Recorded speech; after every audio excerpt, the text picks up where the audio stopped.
Welcome to the EpicureanFriends.com book review of A Few Days in Athens, a story about Epicurus and Epicurean philosophy. Please keep in mind that A Few Days in Athens is fictional, and the author is giving you her own interpretation of Epicurus. In a few cases, she deviates from Epicurus's own views fairly dramatically, but when we get to those, we'll point them out to you clearly. Even more, keep in mind that the participants you're about to hear are giving their own opinions. There are many different interpretations of Epicurus, and we hope this book review will prompt you to study Epicurus for yourself. For those who want to read more about Epicurus, the book we recommend the most is Norman DeWitt's Epicurus and His Philosophy. We also invite you to join us for discussion at the EpicureanFriends.com forum and to listen to our companion podcast, Lucretius Today, which is available at all major podcast sources. Thank you for listening, and we hope you'll enjoy this session, so let's join it now. Welcome tonight to our session covering chapter 13 and 14 of A Few Days in Athens. And we've decided to combine 13 and 14 tonight because 13 is a very short chapter that is sort of a transition between last week we discussed and in chapter 12 is discussed a banquet after the successful rescue of Hedea, and Theon has met Hedea and been introduced to her charms, shall we say. And chapter 13 begins where 12 left off. They've ended the banquet and Theon has left the banquet. But according to the chapter, he is basically walking down the street, thinking about what he has seen, and he runs into Cleanthes, who immediately makes his mind more serious and takes him back to the importance of philosophy. And Cleanthes tells him that, I was joking about this afternoon, this may be the chapter that really formalizes that Theon, for all of his goodwill and interest in philosophy, has yet to crack a book on Epicurean philosophy. So we're only 2 chapters away from the end of the book, and Theon is still walking around having never read any of Epicurus material at all, and not really having a firm idea of Epicurean philosophy and the basics of the atomism and ideas about the universe that Epicurus teaches. And so Theon calls his attention to the fact that even though he's so impressed by the personality of Epicurus, Cleanthes asks Theon, are you also endorsing Epicurus's views of the gods? And he specifically says, he asks him about the fact that Epicurus teaches that there's no afterlife, there's no God over the universe, and no providence, basically, are the 3 things he asks about. And Theon says that he's not aware of that, but that he's going to go home and study. And so that really is all that happens in 13. Then 14, as usually happens, it seems, in the book, Theon happens along and comes into contact with Epicurus again. And Epicurus starts talking to Theon about the fact that Theon appears to be disturbed. And Theon says that it's you who've disturbed me because I've been confronted with this issue that perhaps you are an atheist and that you don't believe in an afterlife and that kind of thing.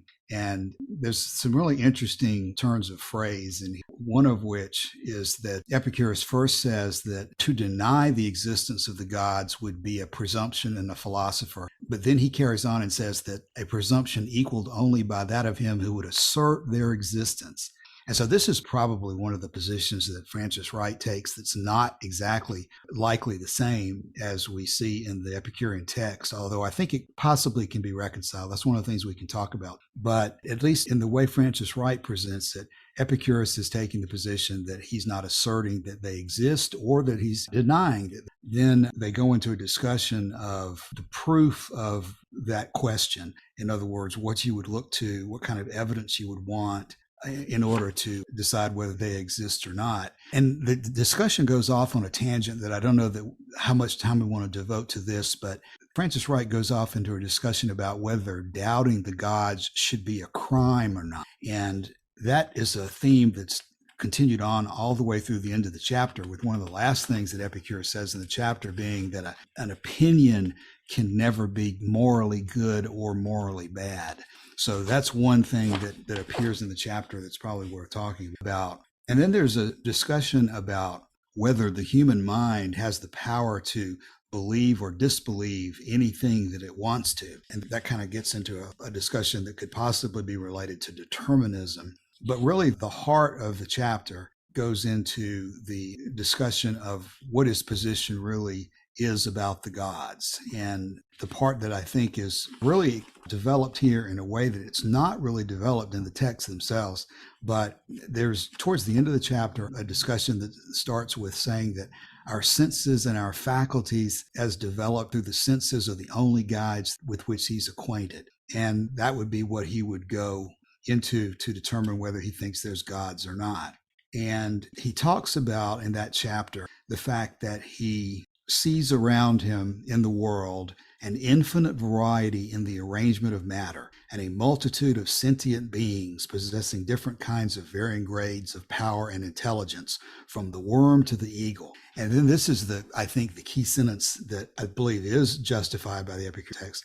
He says, "It is possible, it is moreover probable, that in the worlds which I see not, in the boundless infinitude and eternal duration of matter, beings may exist of every countless variety in varying grades of intelligence, inferior and superior to our own, down to the minimum and rising to a maximum, in which our senses are inadequate to conceive." And so Frances Wright has Epicurus take the position that he says, thus far I believe in the gods, or what you would will of existences removed from the sphere of knowledge, but then that you would believe with positiveness in one unseen existence or another appears to him to be not a crime, but also it may not be reasonable. So the chapter ends up with Frances Wright explaining one possible interpretation of the Epicurean theory of the gods that we all know in the letter to Menicius. He says that the evidence of the gods is manifold or manifest. And what she's presenting here is one way of interpreting the evidence of the gods, a sort of logical argument, but based on things we observe here on earth, where he's not saying that he's ever seen a particular god, but he's saying that the evidence of the things around him that he does see justify the idea that in an infinite universe and of eternal duration, you're going to have beings that are up to a maximum, which I guess is a logical concept, including high above that of human life, but no hint of being supernatural. Okay, that's a very halting and poor way of introducing the chapter and following my normal procedure of getting started to at least talk about the topics before I asked Joshua to jump in and save me with something intelligent here. But now I'm going to be like Theon in the stream and say, save me, Joshua, and help me come up with something intelligent about this. Well, I think you've touched on the main issues of concern. Two very minor things I'd like to point out, which is that in spite of all this talk of the gods, we do begin both of these chapters with a very subtle reference to Venus. So you've got this myrtle wreath on his head. Myrtle is the plant sacred to Venus. And then at the beginning of the next chapter, you start with the morning star in the sky, which of course is Venus. And so there's a slight hint of the, you might say, patron goddess of the Epicurean school here.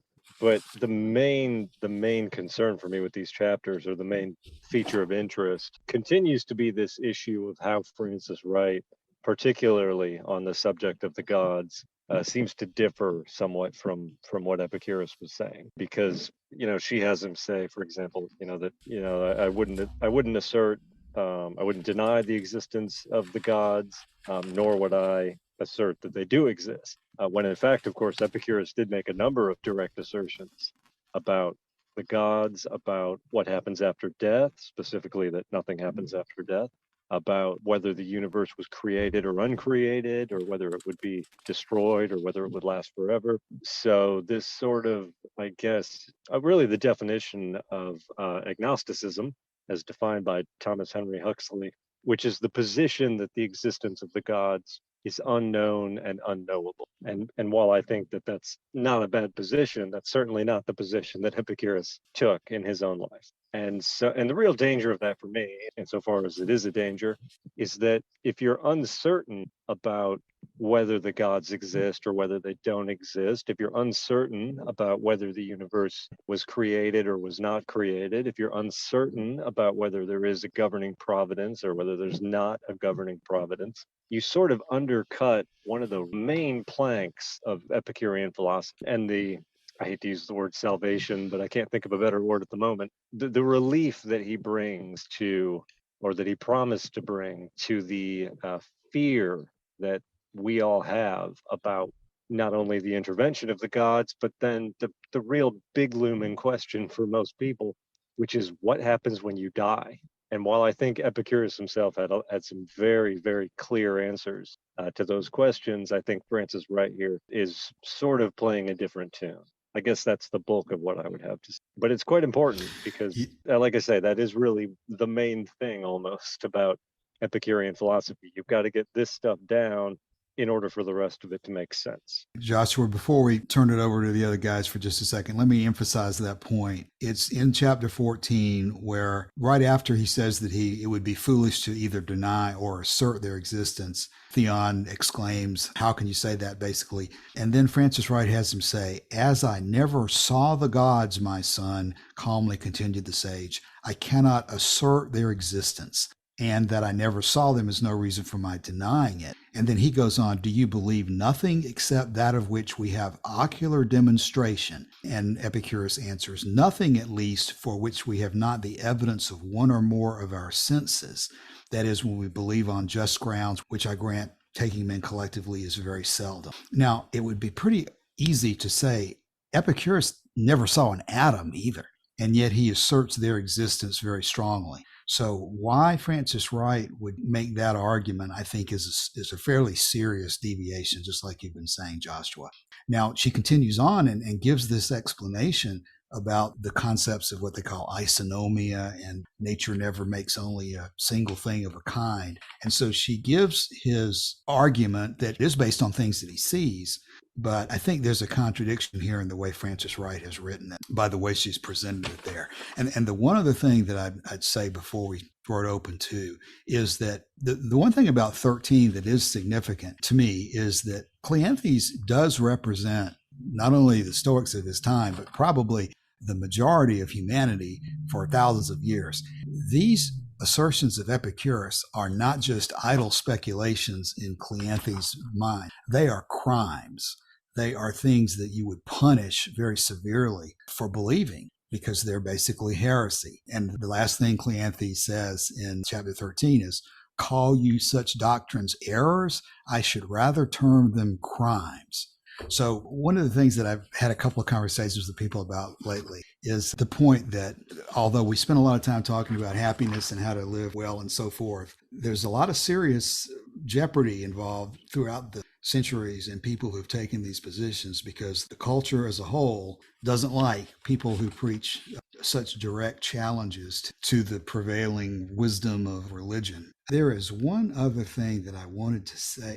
It's the line that I quoted this afternoon about how I regret that you presume so much about something you knew so little. And that's what Theon is doing here. He keeps presuming that just because he thinks Epicurus is a nice man and he's talking about happiness, that that's all he really needs to know. But Epicurus points out to him, you've got to know more about the philosophy and understand the basics of it, because there's a lot of serious issues at stake. Okay, that's probably good enough as an introduction for tonight. Who wants to raise a particular point? Kevin, how does this comport with your understanding of Epicurean theology?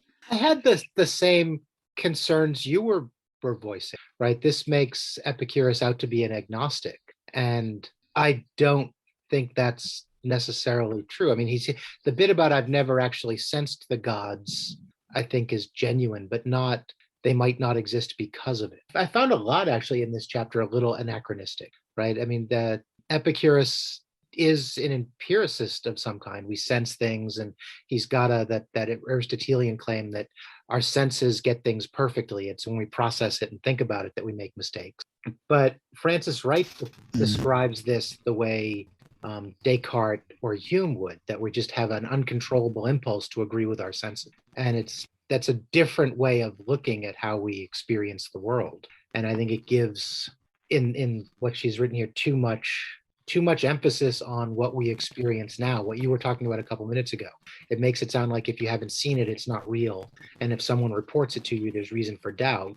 At which point, was it Josh who said that Epicurus talks about atoms? Obviously he's never seen those, right? Right. So I thought Frances Wright was reading too much of what she would have been learning from Bentham and that crowd. backwards into history. What I would isolate Go ahead. in what Kevin said was that word anachronistic, and that really sticks out to me because just like you've got these guys like Gassendi, these Renaissance humanists who had this urge to sort of take Epicurean philosophy and sort of crush it and mold it and pull it and twist it and try to make it fit with this sort of new model of Christianity that we're trying to come up with. I think Frances Wright is kind of doing the opposite of that. I guess opposite's not the right word. She's taking Epicurean philosophy and presenting it in her own way to a world raised on Christianity, which of course is a different world from the world that Epicurus himself was actually working in. And so some of the challenges and some of the things he said, well, they may have been good counter arguments to Plato, some of them. She might have felt that this is not something, if she had expressed Epicurean philosophy as faithfully as it could be expressed, that would seem like even more nonsense than the Christianity she was really trying to oppose, in a sense. And so she ends up with this sort of wishy-washy agnosticism, and it may have worked for some people in her day, but certainly not very faithful to the source material. I think that was great, because what I'm thinking is there's not much comparison between the Christian God and the Greek gods that Epicurus would have been debating with Plato about, right?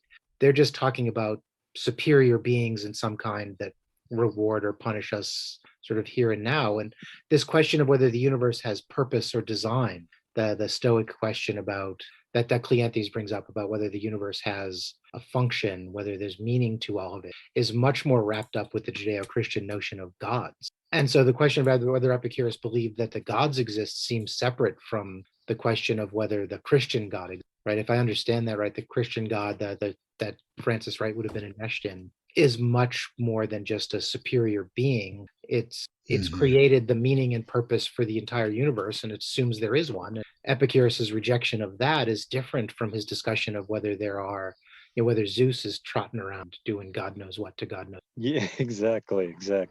And of course, the afterlife presented by Greek theology, if you can call it that, is very different from the afterlife presented by Christianity, where the Greek afterlife was generally thought of as just being very dull and boring for a very long time. In the Christian afterlife, you've got one of two doors, and one of them is eternal bliss, and one of them is eternal pain and torture and suffering.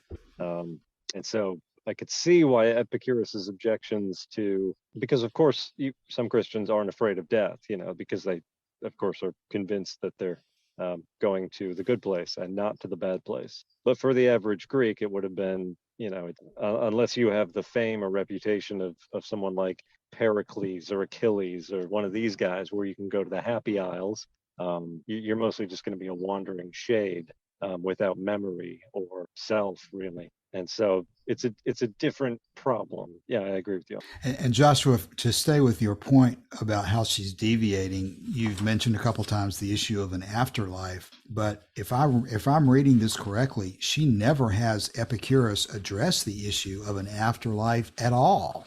So that may be another indication of sort of a pulling back. Maybe for the purpose of survival or whatever. But do you see anything in here that addresses afterlife at all? I don't know. And it's if you pull out all these other parts, then this, abandoning the fear of the afterlife that was so important to Epicurus, that falls with the rest of the Jenga tower. That's exactly right. That's the first two principal doctrines. He's asserting the existence of non-supernatural gods, which she backs away from. And the second doctrine is the assertion that there's no life after death, which she's backing away from as well. There's a lot of good in this book, and it's very helpful for discussing a lot of Epicurean philosophy. But I think we're running into here one of the real deviations from it. And back to the issue that Kevin was raising earlier, I think Kevin's exactly right that the Benthamite influence seems to me to be a very important part here, because there's a section in here he starts talking about the whole issue of whether doubt of religion is a crime or not seems to be real important to him. But I think I mentioned this earlier, but let me go back to this sentence. Does the human mind, and this is Theon, does the human mind possess the power to believe or disbelieve at pleasure any truths whatsoever? And I'm getting the sense that that was a major preoccupation of the Benthamites. I don't know where they came down on the issue of determinism, but in reading Priestley and some of the other deist writings of that period, I get the impression that they were really moving in a determinist direction. And I could be totally wrong about that. So that's what I'm hoping. I don't know if you have any viewpoint on that or not, Kevin, but by determinists, do you mean that we can't control what we believe? That we cannot control. Yeah. And I see that. I honestly, I've never read Bentham, but I see that in Mill and other things from this time, right? And there's one sentence that I've always been particularly confused about what she's meaning, because Theon asks Epicurus, would not the doctrine be dangerous that should establish our inability to help our belief? And might we not stretch that principle until we asserted our inability to help our actions? And I think that's where he's asking a question about determinism. And Frances Wright has Epicurus answer, we might, and with reason, but we will not now traverse the ethical pons asinorum of necessity, the most simple and evident of moral truths, and the most darkened, tortured, and belabored by moral teachers. Now, apparently, Frances Wright is having Epicurus say that the doctrine of necessity is the most simple and evident of moral truths. But I have no clue as to what position she's taking is the simple and obvious answer. And I don't know if you can really pull anything out of it without looking at that precise passage. But we know from, again, the letter to Menicius and other things that some control, some degree of agency was important in Epicurean philosophy, that the swerve comes into play, and that some things are in our control, some things are not. And that statement is made right in the letter to Menicius. And so maybe that's what she's saying is so simple, is that some things are in our control and some things are not. But I don't really know whether that's exactly her position here or not. And I'll stop by saying it is an interesting question that pleasure and pain, which are the foundations of everything, they do operate in an automatic way to some degree. So I could certainly see an argument you are wired through pleasure and pain to react in certain ways to certain things that you really don't have control over that. I don't think that means you have no control over anything, but how you end up sorting that out in terms of the Epicurean position, it certainly doesn't strike me as the most simple and evident of truths. So, Joshua, well, what do you think? What do you think he's saying here, or she's thinking his position is? Let me backtrack for just a second. As to the issue as to whether you can choose to believe something, I don't know where I fall on that exactly. I'd be inclined to say probably not. I guess I don't know. But there is a quote in the letter to Menicius that says, accustom yourself to the belief that death is of no concern to us. So there seems to be this idea that by repeated exposure to an idea that you might otherwise find abhorrent, that you can come around to it in the course of time. And then isn't there that other quote about necessity where he says, necessity is a great evil, but there's no necessity of living with necessity. Right. And then there's something else about how he who asserts necessity is bound by his own assertion, for example. Or you can't complain about such a person because he made his argument because he had to. Oh, yeah. Okay, that's how it goes. He says the person who denies necessity, you can't complain about, because if necessity is really a driving force, then he had no other choice than to argue against necessity. I would agree with you. This is not necessarily a straightforward. Yeah. So if you take the issues of determinism, necessity, and the existence of gods, and the question of an afterlife, this chapter is not going to necessarily help you a whole lot with Epicurean philosophy, but it certainly raises the questions in good form, I think, and gives some good answers. But I do think there's a Benthamite early 18th century flavor here that's probably not exactly. I can't believe that Scott hasn't had more to say tonight so far. Scott, are you ready? Well, you guys are doing a fabulous job. The conversation is definitely centering around how close is Frances Wright to what Epicurus thought, to true Epicurean philosophy and so forth. And that's great. And it's something I often don't have a lot to do because I'm just not an expert in. Given your background, what are you thinking? What is your reaction to this? Yeah, I mean, it seems from listening, that this is what you're saying is largely true about what I've, heard of Epicureanism, what I've read and so forth, that she's wandering a little bit from the path. I didn't hear any reference to afterlife at all in this chapter 13 or 14. I thought, Cassius, you said that there was something. It was raised in 13 that Cleanthes was accusing his position to be criminal, basically. I didn't hear the business about afterlife. I heard about the belief in the gods, denial of the gods, and providence and the creating of the universe kind of idea. I didn't see anything about afterlife. No, that was me. I inserted that. What I was saying was, if you pull out the denial of the supernatural. I'm with you, Joshua. What you did, I followed, and you said it. But Cassius actually, in his introduction before that, said it. That the text said, and it's a technical point, but I don't think it actually said that. I think Joshua is right that actually, hey, what a forgotten thing here. Hello, here's the elephant in the room we aren't even talking about, right? Okay, I see what you're saying. Yeah. Right. But at any rate, that's a small technical point. But she's not bringing it up. You're right. She's not talking about that. I mean, for me, what was more interesting here, of course, is I'm not as concerned with accurate representation of Epicureanism. I am interested in that, but that's not my primary thing. My primary thing is to live a life and to find value in this philosophical discussion and so forth. And so I was grabbed by other things. I was grabbed by the concept of truth and epistemology in chapter 14. It's what is it to know something and how do we know something? And when Epicurus says, that you can only take one thing for granted, that really was sending bells off all over the place. I really did a lot of thinking about even the idea, which we get from, Hellenistic philosophy, which is you can have these different positions. You can have, skepticism, you can have academic skepticism, which is like you can't not even know anything you can't know, and we don't even know that, blah, blah, whatever. You can be agnostic, you can be all these various categories, but they remain kind of categories. And I, through this chapter 13, I started feeling like maybe these categories are a little more fluid than that, and possibly that is some excuse why Wright is not as far off with Epicureanism. Maybe it's something that Epicurus could have said some of this stuff. And my reason for thinking that is because, for instance, for myself, in a way, I am at the same time a radical skeptic.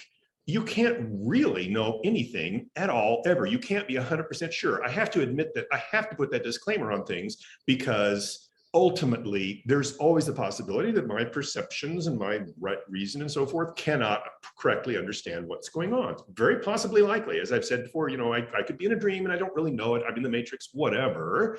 That's possible. I can't know that. And there's no absolute sort of way that I can. And yet I don't find myself being a complete skeptic. I can go along with Epicurus in saying that, hey, but here's what we've got, right? We've got senses. We've got the ability to check data from various corners, much better now, of course, than in Epicurus' time, all the science and technology that can verify the existence of certain things and all, and that's great. So I can say to myself that, yes, I don't need to be afraid of death. It seems to me that I am just going to materially dissolve, and so forth. The epiphenomena of my mentality and cognition is also going to dissolve and go away. But I can't 100% be sure of that. I nonetheless find myself very comfortable with that being the case. I simply don't see evidence enough to suggest that there's some heaven and hell that I might have to be worried about. So it's a gradation kind of agnosticism, skepticism, how much you can know in epistemology that I wrestled with and still do a little bit. And so I see Epicurus saying, yes, you don't need to be afraid of life after death because there won't be anything. And yet I think it still might be possible that he would have to say, well, I cannot assert that 100%.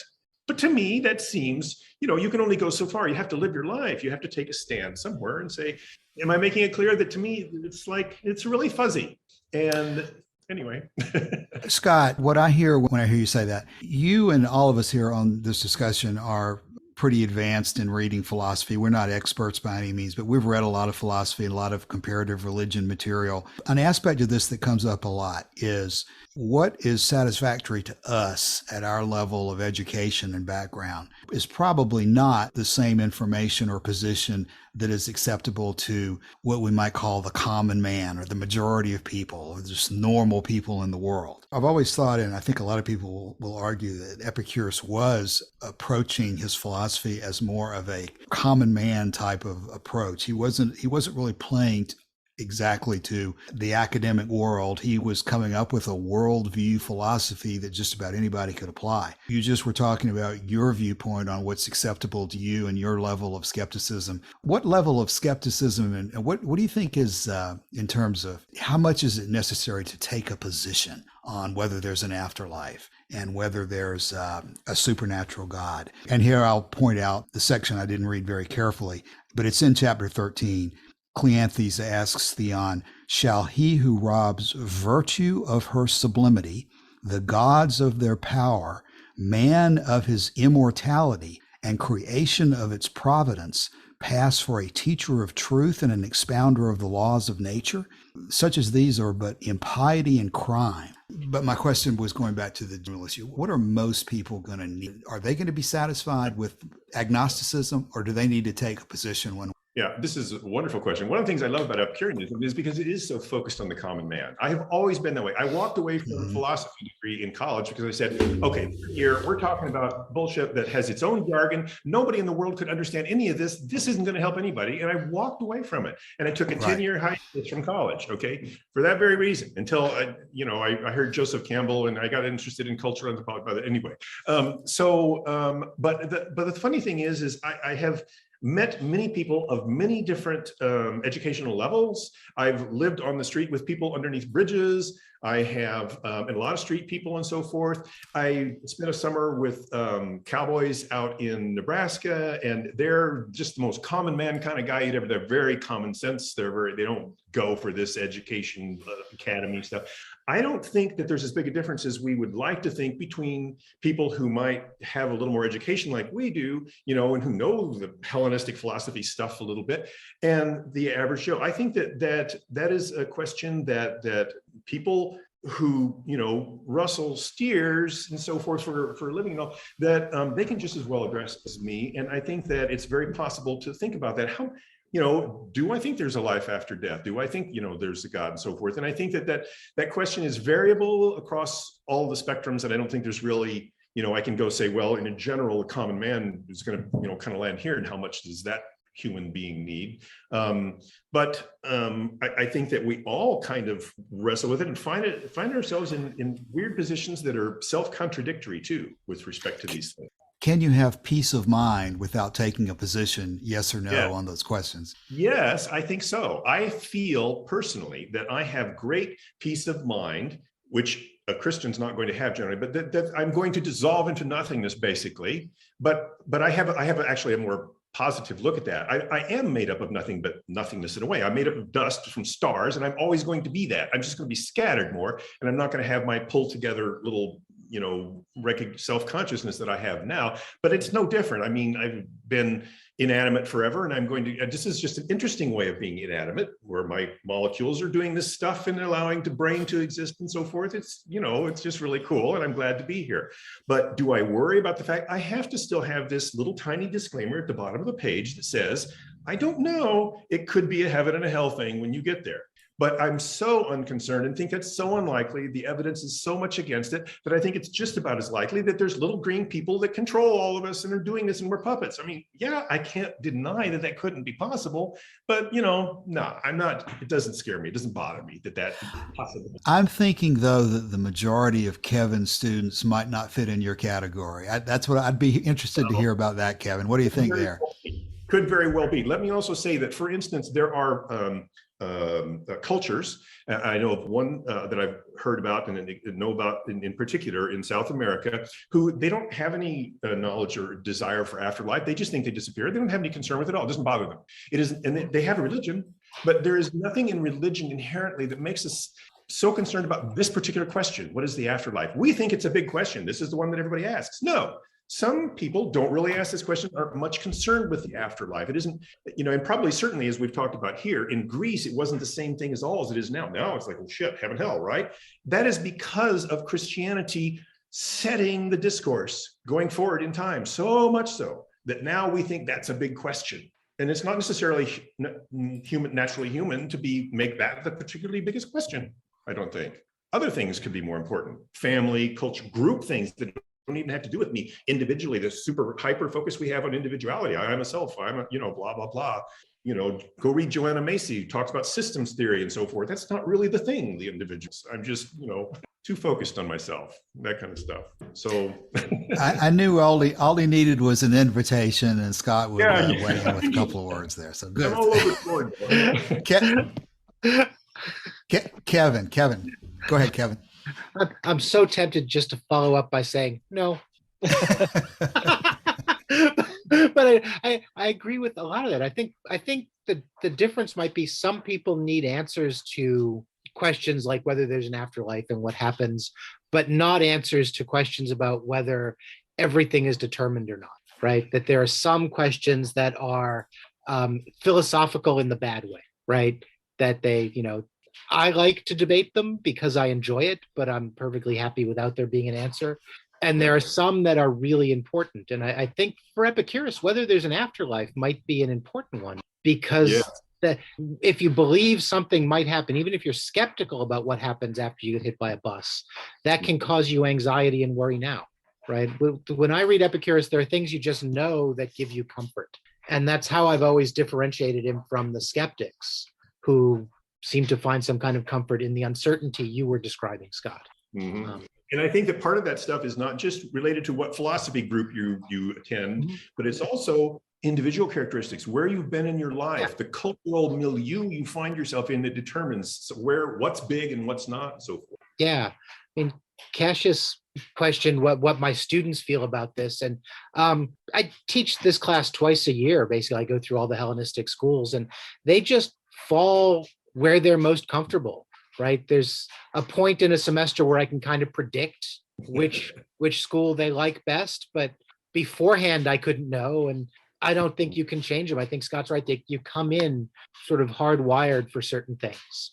Kevin, I bet you probably teach some classes for professional philosophy majors, and then you teach probably some generalist classes, I presume, as well. I would suspect that those are different audiences, and that the generalist class has a different reaction.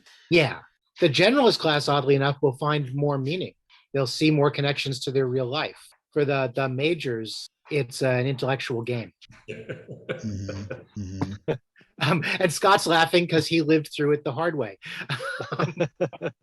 Right? There's what struck me in what we've just been talking about is when Wright talks about we don't need to traverse the Pons Asinorum, right? The ass's bridge.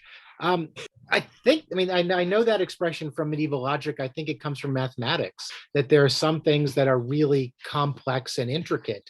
They seem simple and they're fun to debate. It's fun to try and solve Fermat's last theorem, but it's not going to help you live.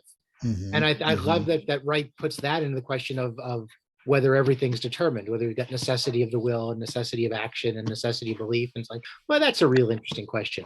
But there are more important questions for how you live. And I think one of the more important questions for how you live, oddly enough, is there an afterlife? Right? I think Epicurus gives an answer to that. Whether it's right or not, I think he believes that the answer provides comfort there, and skepticism would create anxiety. Scott will be rewarded next week. The next chapter has a long discussion, I think, of something that applies directly to the issue of skepticism versus coming up with a position on things. But I've always thought, and still do, that Epicurus was, he really was seeming to be focusing on a common man type of approach, in which he thought, and I think he probably is right, that the majority of normal people are going to ask these questions, and probably a majority of regular people are going to want some kind of an answer. And they're going to find that agnosticism about whether there's a life after death, or whether there's a supernatural God, or whether there's fate and those kind of things are something that uncertainty is something that it probably is very difficult for most, quote, normal, unquote, people to live with. They want to take a position of some kind. I'm not expressing that that's good or bad, or that I think everybody should be that way or not, but I just think as a statistical observation, most people don't seem to be able to handle very well uncertainty on those key issues. Again, though, I would say that part of that is because of the culture, the Western culture that has developed this way. Right, because like I talk about this other, indigenous culture in South America. I mean, they don't think those things are big questions at all. It's not a deal. The Pitaha. The Pita. Is it who again? It's the Pitaha tribe of the Amazon Pitaha, that's right. You know them, yeah.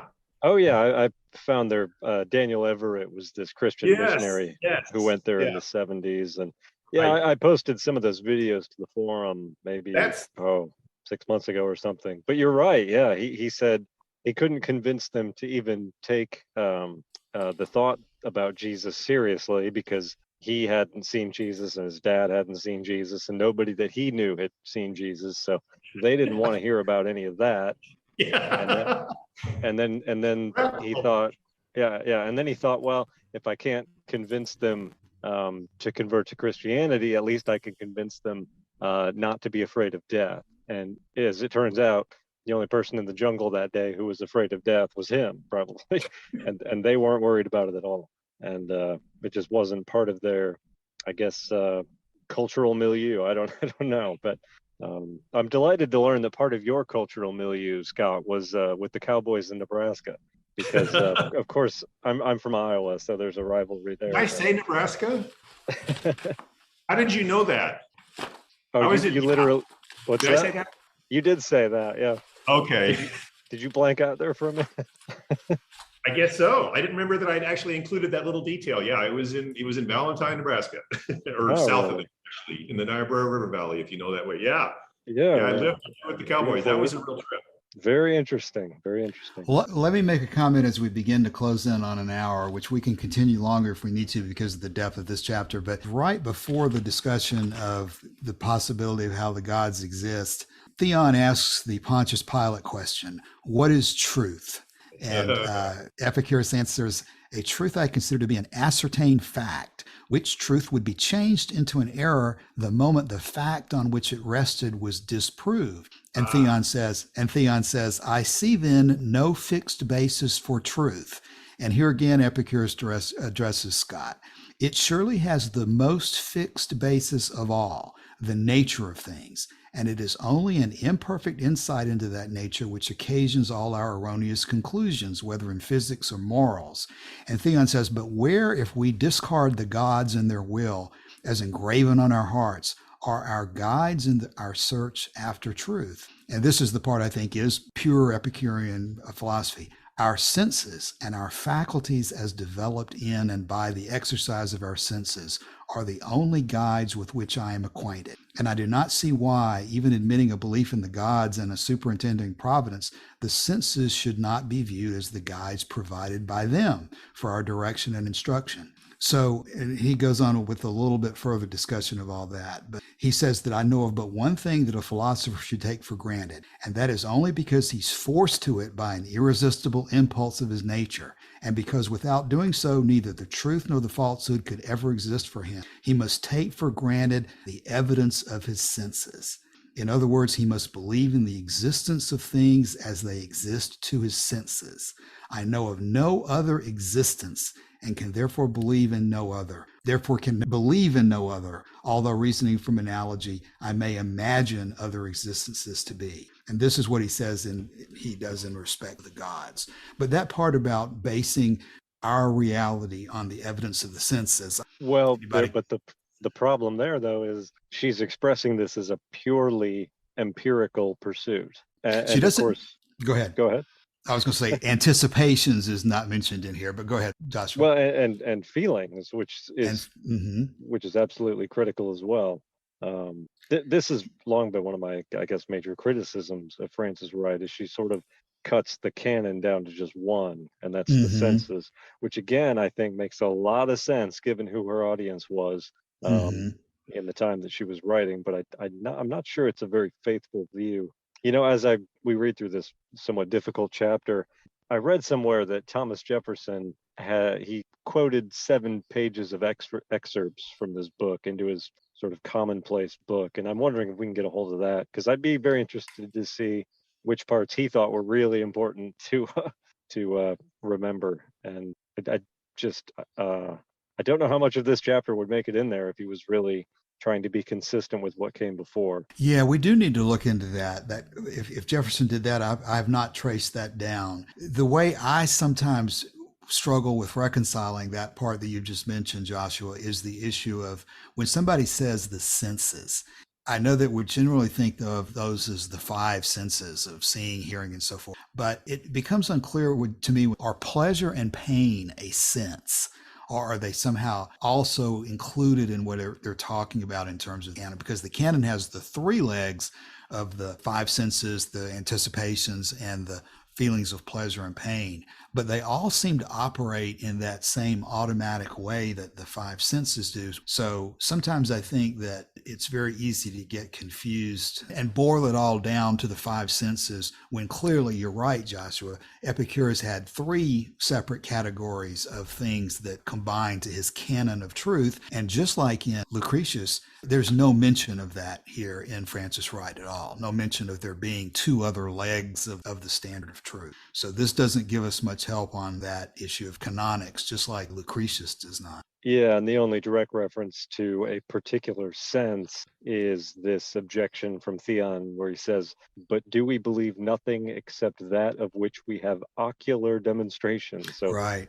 referring to the eyes. And Epicurus says, "Nothing at least for which we have not the evidence of one or more of our senses." So it's not exclusive, but I guess I just don't know where.